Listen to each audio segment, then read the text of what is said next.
Bismillahirrahmanirrahim. Assalamualaikum warahmatullahi wabarakatuh. Sahabat Opok dimana saja berada, perkenalkan nama saya Rizky Rahmat Setia. Saya menjabat sebagai operator dan tenaga administrasi. Insya Allah saya akan mewakili Pondok Pesantren Mandalul Ulum untuk mengikuti program One Pesantren One Product tahun 2021. Pesantren Mandalul Ulum atau Pesantren Jamanis didirikan oleh almarhum Almarhumah Mama Kiai Haji Zainal Abidin pada tahun 1918. Pesantren ini termasuk salah satu pesantren tertua di Jawa Barat, khususnya Tasikmalaya. Pada awalnya pesantren ini merupakan pesantren salafiyah. Seiring perkembangan zaman, pesantren pada tahun 1980 telah mencatatkan diri sebagai yayasan yang bergerak di bidang pendidikan dan sosial. Dimulai dari sini pesantren mendirikan pendidikan formal seperti TK, SMP Islam Terpadu, SMK Islam Terpadu, sehingga dimana selain santri salafiyah juga ada santri khalafiyah. Jumlah santri saat ini mencapai 330 santri mukim. Jumlah dewan kiai dan dewan asatid berjumlah 17 orang.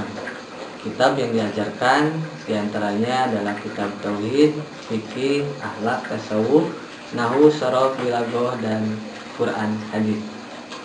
Gambaran kobong atau asrama 3 unit asrama putra berjumlah 28 kamar, 5 unit asrama putri berjumlah 40 kamar. Gambaran masjid atau musola, masjid putra berkapasitas kurang lebih 300 orang, memiliki bangunan 2 lantai, dan untuk musola putri berjumlah 3 dari 3 asrama. Alasan saya memulai usaha ini yang pertama adalah faktor SDM. Berbekal pengalaman saya berdagang kurang lebih sekitar 3 tahun dan kemampuan saya di bidang manajemen informatika membuat saya ingin memulai bisnis ini dengan harapan kemampuan apa yang saya dan rekan kerja saya miliki bisa bermanfaat bagi diri, pesantren, dan khalayak orang banyak. Yang kedua adalah faktor ekonomi yang menjadi alasan mulai usaha ini. Masalah klasik yang dialami setiap pesantren adalah masalah keuangan, di mana pembangunan fasilitas sarana dan prasarana hingga operasional bulanan membutuhkan biaya yang tidak sedikit. Pada umumnya pembiayaan pesantren berasal dari pembayaran santri dan sumbangan dari berbagai pihak secara sukarela, baik santri, alumni, ataupun simpatisan. Karena orientasi pesantren bukanlah untuk profit, karena itulah dibutuhkan upaya pembiayaan lain, salah satunya dengan membentuk usaha pesantren atau bisnis pesantren. Alasan yang ketiga karena faktor peluang usaha, di mana peluang usaha fotokopi, printing, dan penjualan artis kantor ini sangat terbuka lebar. Mengingat jauhnya lokasi pesaing, barang yang tidak lengkap, hingga pelayanan dan harga yang mahal. Dan lokasi usaha ini sangat strategis yang menjadi alasan bagi kami bahwa usaha ini memiliki prospek yang insya Allah sangat menjanjikan. Apalagi produk usaha ini adalah kebutuhan santri, sekaligus mereka adalah pelajar, pegawai kantor, dan masyarakat umum dalam hal menunjang pendidikan, perkantoran, bahkan bisnis. Visi ke depan terhadap usaha ini yaitu terciptanya pesantren yang mandiri secara ekonomi dengan usaha bisnis yang bersyariat, bermanfaat, dan bermaslahat bagi umat. Nama perusahaan kami adalah Kalam MBU.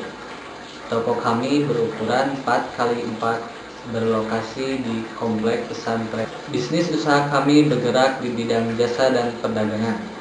Jenis produk kami yang dipasarkan berupa layanan fotokopi, penjilidan, laminating, scan dokumen, printing, penjualan ATK, kitab-kitab pesantren, buku tulis, hingga buku-buku bacaan. Untuk pemasaran produk, yang pertama adalah dengan cara offline, membuka toko Kalam MBU. Promosi yang kami lakukan adalah dari mulut ke mulut. Yang kedua dengan cara online, dengan mempromosikan produk di media online, FB, Instagram, YouTube, WhatsApp, juga media cetak. Target konsumen kami adalah seluruh lapisan masyarakat dan pesantren, mulai dari santri, pegawai, karyawan, dan masyarakat umum. Asumsi pendapatan atau penjualan usaha ini per tahun saya asumsikan profitnya adalah 60 juta rupiah. Yang terlibat dalam usaha ini yang pertama adalah saya sendiri selaku founder, Dewan Asatid, juga pengurus santri. Dukungan pimpinan pesantren terhadap usaha ini yaitu dengan memfasilitasi tempat usaha senilai 100 juta. Nilai-nilai pesantren yang diterapkan dalam usaha ini yang menjadi acuan adalah motor usaha kami, yaitu rumusnya adalah santri 5S: senyum, salam, sapa, sopan, santun dalam pelayanan, amanah dalam bekerja dan melayani, nyaman bagi konsumen, tepat waktu dalam melakukan bekerja dan layanan, rapih dalam melakukan pekerjaan, indah dalam penataan dan kebersihan. Keterlibatan masyarakat dalam usaha ini, partisipasi masyarakat dalam pembangunan fasilitas. Demikian video singkat mengenai usaha bisnis yang akan saya jalankan di pesantren Mandurulu. Besar harapan kami bisa lolos proses berikutnya. Wassalamualaikum warahmatullahi wabarakatuh. One pesantren, one product, pesantren juara, umat sejahtera.